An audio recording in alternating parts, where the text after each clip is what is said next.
Welcome, Scorpio. This is Regina from Pacific Tarot, getting ready to do your new moon in Virgo reading on the 21st of this month. I'm focused as before on the motion of Mercury, which is moving rapidly over its former shadow period and for the next week or more. And so this is, again, focusing on the way that we're sorting through our lessons, our experiences, and trying to integrate in to our lives, our activities, what we've learned, how we are flowing, how we are vibrating to the frequency of a renewed mindset. And this mindset is one in which you are taking your mind and heart and you are uniting them, understanding that they are one expression of the same energy. Mindful that in Egyptian religions of yore, the heart was considered like the brain. It was considered the brain of the body.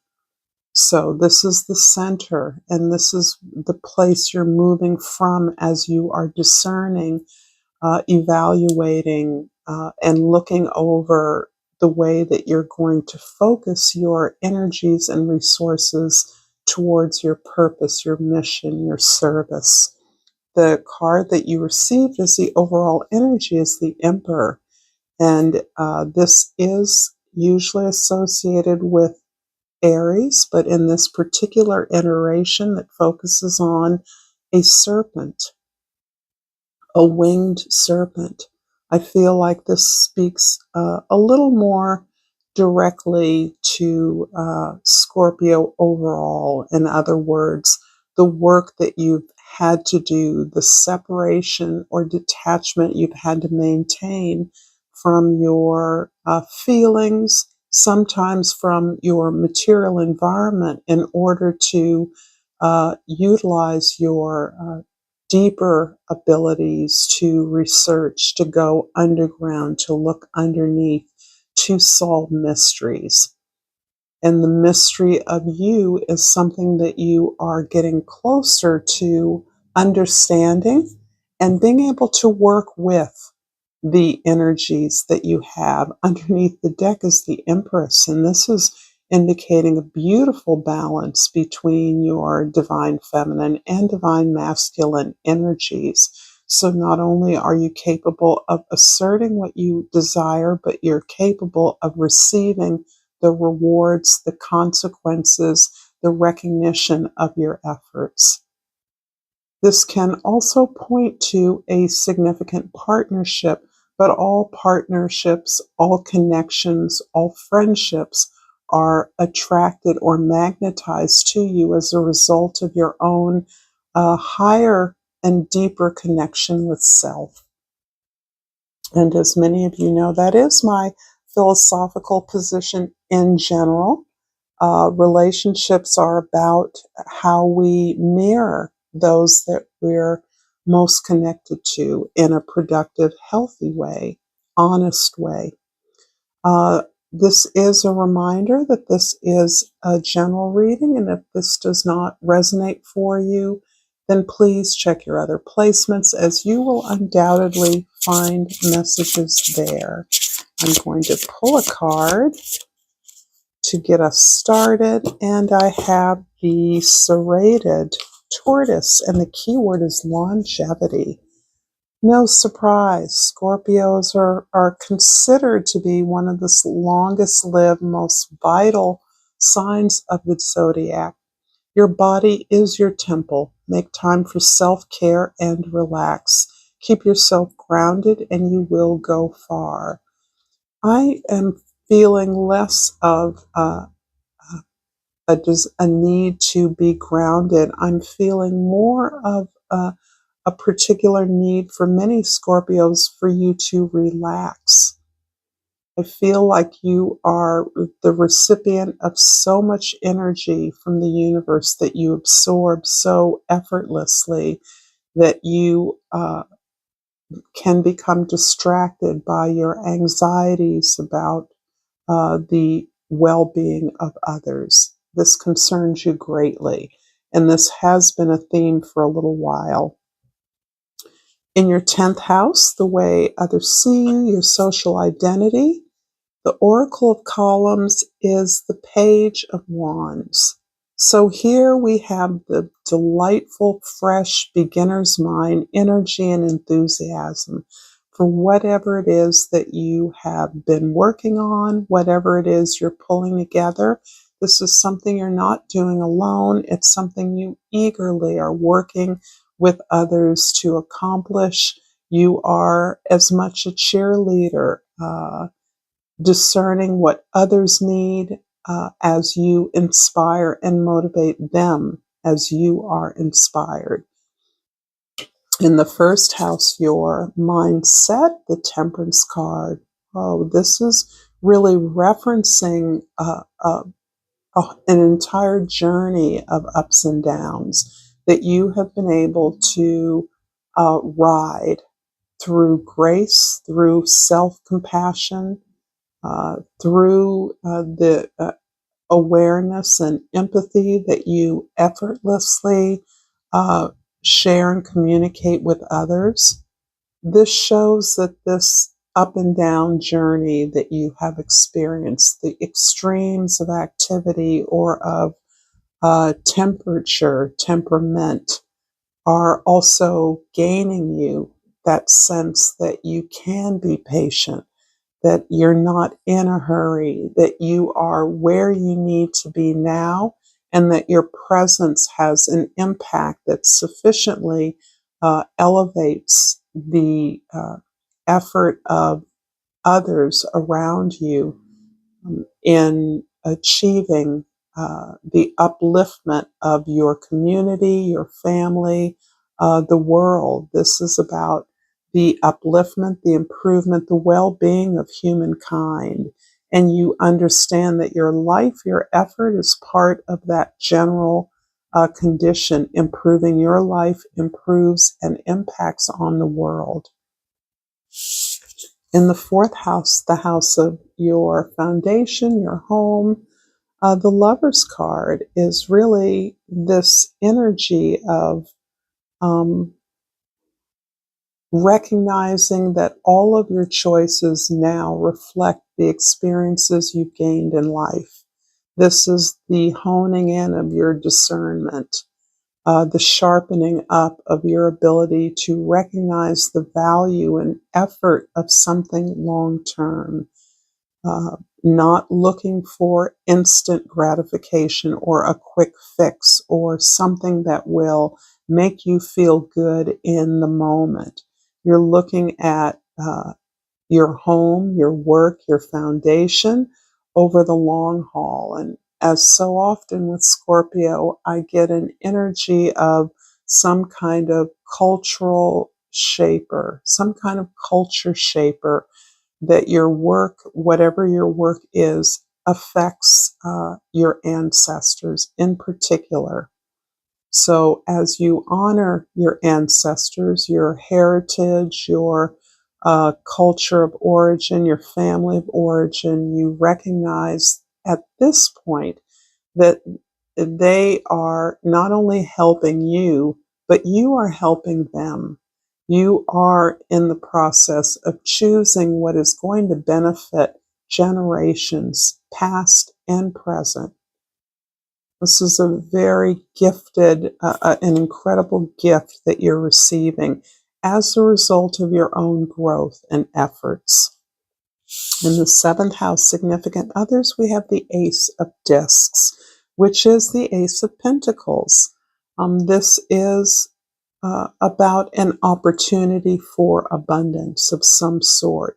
It almost feels like you are ready and prepared to manifest some desire that requires a lot of effort, a lot of experience, and a lot of careful thought. Management of the energies of others as well as yourself, and the ability to persevere over the long haul. Your work ethic is being evoked by this opportunity. You see it as bringing you the kind of abundance that you value. And this can be, quite for some of you, a very profitable business partnership, or a partnership in which you both recognize that your connection has afforded you this opportunity to work together for something greater than you as individuals. So this is beautiful. This is something that may feel sudden, but you actually recognize that you have worked long and hard for this, and it feels very precise. This is a manifestation of an opportunity. Perhaps it is through a partnership that feels like a perfect match.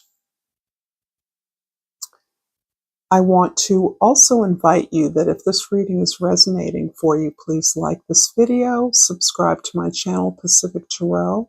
I appreciate all the support that I receive from you in my efforts to grow this channel. So thank you for believing in the value of my messages for more people. In the first house, the Temperance card is clarified by the Sun card and the Queen of Wands. Lovely. Okay. So we have the Queen of Wands here. So this is a double confirmation about your effort, your energy. Is this the Queen? No, this is the Page of Wands. Sorry. And the Queen of Wands here.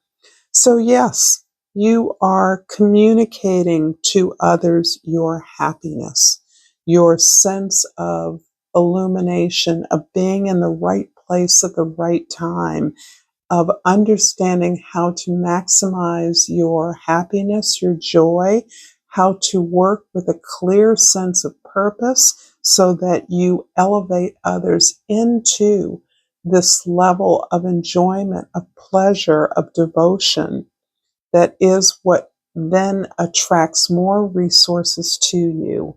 Your determination, your clarity about what you desire, and your determination to achieve it is very much wrapped up with the sense of pleasure in doing the work.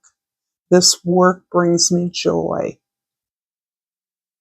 And this work in community elevates us all, reminds us all of the privilege of being alive on a bountiful planet. Such beautiful energy, Scorpio. In the fourth house, the Lover's card is clarified by the Six of Cups and the Emperor yet again. So here it feels like a soul bond is reconnecting with you. This soul bond can be a romantic partner, a business partner, a parent, a child, someone that has formed a basis of friendship with you. Even co-creation feels likely. So you perhaps in your prior relationship or prior opportunity expressed your gift in a very natural way. But I do believe that if this is a second chance or a coming back together, again, a reconnection, you did not have the composure and the clarity about your power and your gift previously. You worked without an agenda. You worked for the pleasure of creating something powerful. You allowed your emotions to spill freely into the possibility of a relationship or of an opportunity. And that opportunity may have evaporated, but you are now seeing it through your nostalgia. You can have physically reconnected with an opportunity or an individual, but now you are aware and composed regarding the power of your presence and your gift. And so this brings into the relationship a new level of accountability, of negotiation, of agreement that is being mastered by your understanding of what you can and you can't give, what you will and what you won't do. And if this indeed is the connection you believe it is, that is completely understood and matched or mirrored by a significant partner. In the seventh house, the house of others, the Ace of Pentacles is clarified by the Moon and the Three of Pentacles. Wow.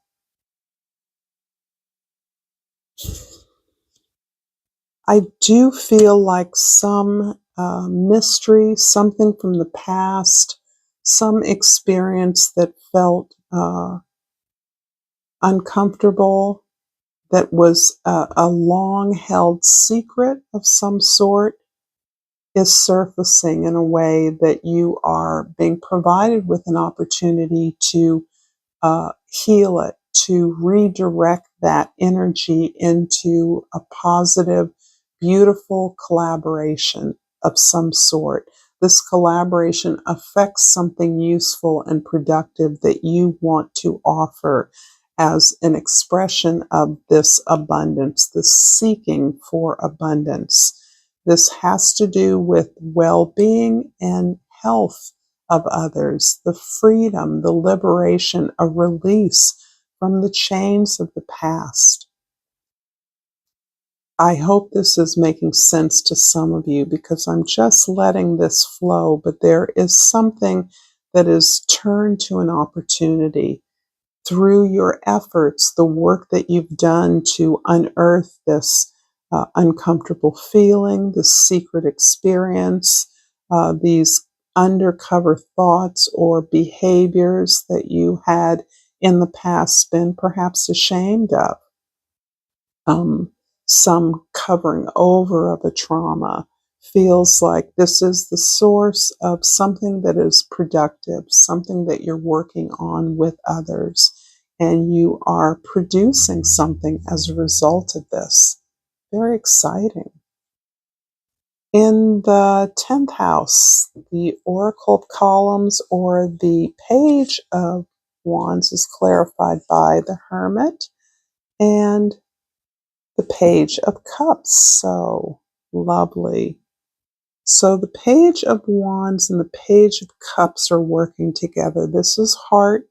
This is inspiration, spirit, emotions, your waters, the feelings that you have about your emotionality, your creative gifts, and your imagination are percolating. You're creating the conditions of, I won't say isolation, but I will say sanctuary, so that you can release these very tender feelings that feel as though they have been released from the past somehow through an experience that you once felt you had to hide. Something is emerging, something is percolating, and you are looking again to the power of the new moon in Virgo to help you to articulate this, to put it into words that support and uplift others. There is a strong feeling of gratitude that you have for this. It feels like a painful experience in the past, but you are understanding and experiencing the consequence of working through that. Of applying your discernment. And this also relates to this opportunity to provide yourself a beautiful place to work, to communicate, to share. This can be anything from a community garden to where you have limited interaction with others, to an exhibition of your work or a book being published, some way in which the opportunity to generate successful work is one that you have carved out for yourself in a very meaningful way. And it's also the way that you present yourself to others. This is how others see you, keeping yourself protected as you create, build, and work some magical, lyrical achievement. I'm at a loss for words. Uh, I also want to remind you that this thing you're creating, that you're percolating in some cases, is going to be elaborated on even further in September when there is another new moon in Virgo. So the new moon in Virgo here is 0 degrees on the 21st, but in September it will be in the last degree or two of Virgo. So we still have the use of powerful Mercury, our words, our language, our ability to speak, voice, to share our stories. And I'm going to finish up this reading with a seed and sickle oracle, and I pull the Blackthorn, which reduces to a number 4 from the number 40. So I'm going to look that up, and I'm going to start with the Dawn book and see how that resonates. So I have the Blackthorn here. You know where you're going. You've got a plan in place, and everything feels like it's on course. But with the appearance of Blackthorn comes icy hailstorms, closely linked to Gaelic, goddess of winter. The blackthorn is a tree of strife that has a different idea of what's best for you, and unexpected changes coming your way, ready to interrupt even your best laid plans. Stay on your feet and be ready to react quickly. One wrong step will see you swept away. But if you're canny and heed this warning, you may still come out on top. Well, I am super intrigued and hope that if you enjoy this content, you can check out more content here. Thank you for your likes and subscribe, Scorpio. Until next time, namaste.